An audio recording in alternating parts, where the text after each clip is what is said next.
শাহরুখ খানের মতন পোচ মেরে চলে আসলাম কিন্তু স্কুলে এই এত তাড়াতাড়ি চলে আসলাম তো সেটা বড় কথা না। স্কুলে নাকি আজকে কি দলিল দিচ্ছিল, অ্যাডমিট দিচ্ছিল। তো দেখতে পাচ্ছ আমরা 3-4 বন্ধুরা মিলে কিন্তু চলে আসছিলাম অ্যাডমিট নিতে। আর এটা হচ্ছে আমাদের সেই স্কুল, আর এটা হচ্ছে আমাদের সেই ক্লাস, সেই 5 থেকে 12 পর্যন্ত আমরা এই ক্লাসেই কিন্তু ছিলাম। আর এই ক্লাসটা আমাদের কিন্তু অনেক মধুর স্মৃতিগুলো জড়িয়ে আছে।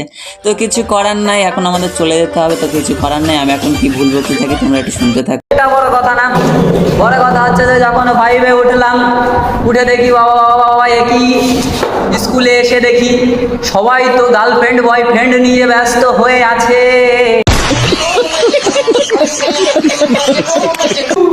তো গাইস আমি এখন একটা মিউজিক বাজাচ্ছি, তোমরা দেখো, দেখে কানের মধ্যে ঢুকাও, শোনো, শুনে বলো এটা কোন গানের মিউজিক, ঠিক আছে? কমেন্টে জানাও।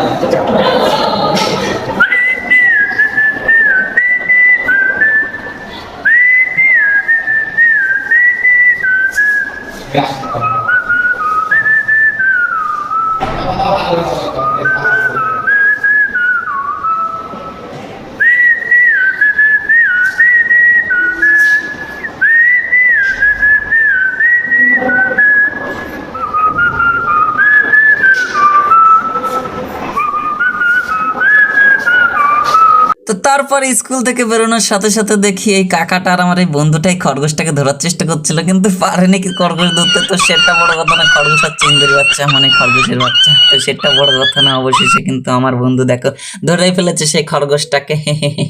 তো দেখতে পাচ্ছ আমি শাহরুখ খানের মতন আবার কিন্তু পোচ মেরে এখন চলে আসলাম বাড়ি। তো এই দেখো আমার দিস ইজ অ্যাডমিট কার্ড, সামনে সেপ্টেম্বরের 8 তারিখের থেকে আমার পরীক্ষা। Tata bye bye.